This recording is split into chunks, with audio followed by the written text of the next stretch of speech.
Hey Toy fans, D21 Beast Rob here, back with a haul video for you guys. It's been a little while since we've talked. I've gone on a bit of a vacation, I guess you could say, after doing the 13 days of Halloween, spent some time with friends and family, did some toy shopping, saw the movie Doctor Strange, which I really enjoyed. If you guys haven't seen it, definitely check it out, and stick through both end credit sequences. But I thought I'd take a moment to show you some of the stuff I'd picked up since I'd been MIA from my channel. The first thing we're looking at here is something I picked up in O'Fallon, Illinois. That's where I saw Doctor Strange. I was there visiting my friend Jeff, who used to do Project Geek Week with me. He's been a friend of mine for a really long time. But he has a comic book shop. I'm forgetting the name of it at the moment, and Jeff let him know in the comments below if you are actually watching this. But they had some Minimates that were on sale, and I did not yet have the X-Force box set. You can see here it does have the bearded version of Cable at the top. Comes with external Cannonball, Warrior Shatterstar, Heavy Armor Cable, and Triumphant Domino. Very strange name there for Domino.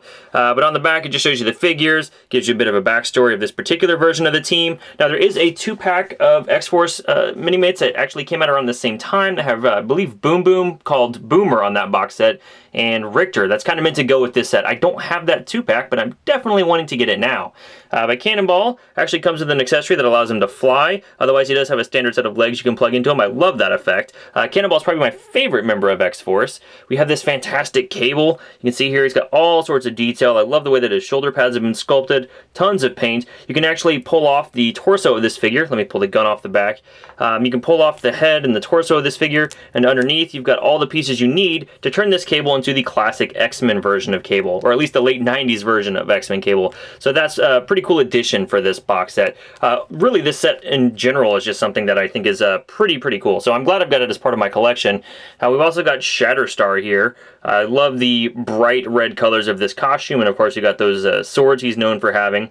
And then we have Domino. This is the second Domino Minimate that I've got. I've also got 2 Cables already, or this will be my second Cable, but this Domino is based on her early 90s appearance. There is a set of purple shoulder pads that's meant to go with this minifigure, but out of the packaging it was pretty irrevocably warped, so I'm just leaving them off the minifigure. But I really like the look of this character. Anyway, that's one of the things I picked up in Illinois while I was hanging out with Jeff and seeing Doctor Strange. My brother Greg also came along, and he actually picked up this Colossus Chrome Pop minifigure for me. It was part of the Stan Lee Kamikaze event, but it has since become exclusive to Hot Topic. It's actually a premium priced pop figure. It comes in at about 15 bucks, and I don't do a lot of pop collecting, but I've got my holy trinity, as it were, of X-Men characters: Beast, Colossus, and Juggernaut, and Greg bought me Beast, which I love having in my collection, and it was only right, I suppose, to go ahead and buy me a Colossus pop figure as well.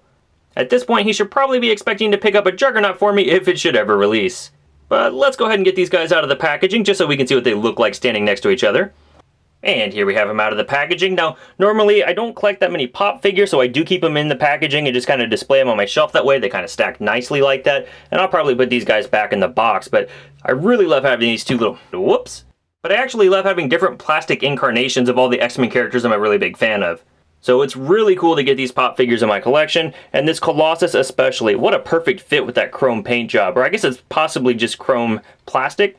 My final purchase while I was out of town was actually this Marvel Legends Hobgoblin figure. I actually wanted to be able to have this guy for review back when I was doing my 13 days of Halloween, but unfortunately, the Space Venom wave has not hit mid-Missouri. I've got about 4 different Walmarts I can check, a Toys R Us, 2 Targets. Point is, I check regularly and I've never seen this wave. So it was pretty cool to run into a vintage stock in Illinois that had the entire wave available for sale. As I mentioned in my LEGO Ghost Rider review, Hobgoblin's probably my second favorite Spider-Man villain of all time.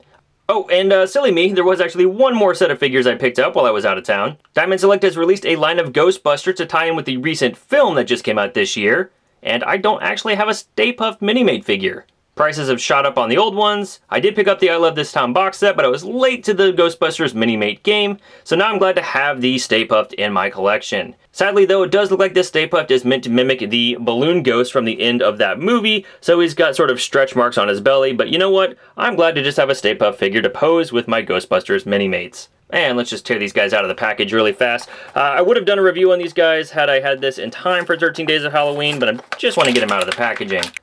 And here they are, about what I expected. Looks like they used the sort of large Minimate torso for Rowan, and then it looks like Stay Puft does just completely recycle the body mold that was made for the older Stay Puft figure, and they've just painted it appropriately for the new film.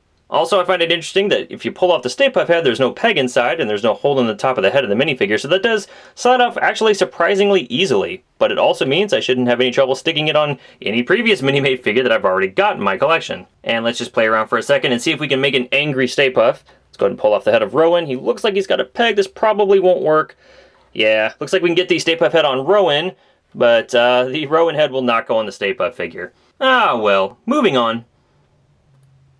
The last thing I want to highlight is this box that I've actually got from Dan Larson over at Toy Galaxy on YouTube. If you guys haven't checked out his channel, please, please, please do so. He's doing great historical toy videos all the time, some nice countdowns, and he does some pretty cool 4-minute or less reviews. Really, he's got a lot of content that anybody following this channel definitely wants to check out.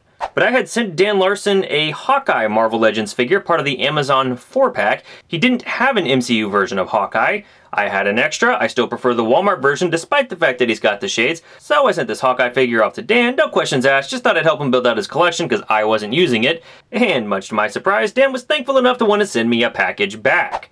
And I wanted to save this package to open live with you guys on camera, but lots of stuff has been going on and I just couldn't wait any longer, so I have actually checked this box out already, but I love what's inside. The first thing I want to highlight here in this package is actually a hand-drawn postcard, I guess you could call it, that Dan has given me. He actually drew an image of Boba Fett, and for you guys who follow his channel, you know he's constantly collecting vintage Boba Fett figures, but I didn't know that Dan himself was actually an artist, so this is pretty cool. I'm going to hold on to this for a while. It's got a signature there from Dan, but I've also got one of those famed Toy Galaxy buttons, and you guys will almost certainly see me sporting that Toy Galaxy pin in any future video where I want to appear on camera. Sorry, Dan, I didn't feel like getting gussied up for this one, but I'll get you next time. But after that amazing hand-drawn Boba Fett, that and the Toy Galaxy pin would have been enough, to be honest. Dan actually sent me something very special, although he doesn't know that, or maybe he did, but I recently did a review of the X-Men Evolution Juggernaut figure. This guy you see right here. And apparently Dan was sitting on some X-Men Evolution action figures. And it was about a year ago at this time that I actually had an X-Men Evolution Spike figure that broke on me. And my brother Greg can tell you I was a bit devastated because, well, Spike's kind of a guy who was made for that show. But Dan, in his prophetic wisdom, must have known that my Spike had broken, or just got really lucky, and he has actually sent me essentially a new Spike X-Men Evolution action figure. It's not on the card or anything, but no big deal there. I've got Spike, got his skateboard, got his bone missiles, and I'm really excited to have this guy back in my collection. Thank you so much, Dan Larson. You have no idea how amazing it was for me to open this package and see this guy smiling back at me. But again, after a hand-drawn Boba Fett and a Toy Galaxy pin and a Spike figure that I actually wanted, Dan has actually given me a Ninja Wolverine figure. Another figure that I used to have back in the day. I actually ended up donating this one to a kid I knew at one point. So, again, really glad to have this back in my collection. I was not expecting to ever see this figure again. So, really awesome of you, Dan. This guy is still in the box. I will probably actually do a review of this Wolverine at some point. Great likeness to the actual character from the show. I think there may have been one episode where he actually had a gi on. I can't remember for sure. It might have been a season 1 episode. And he comes with a faux saber-tooth training dummy.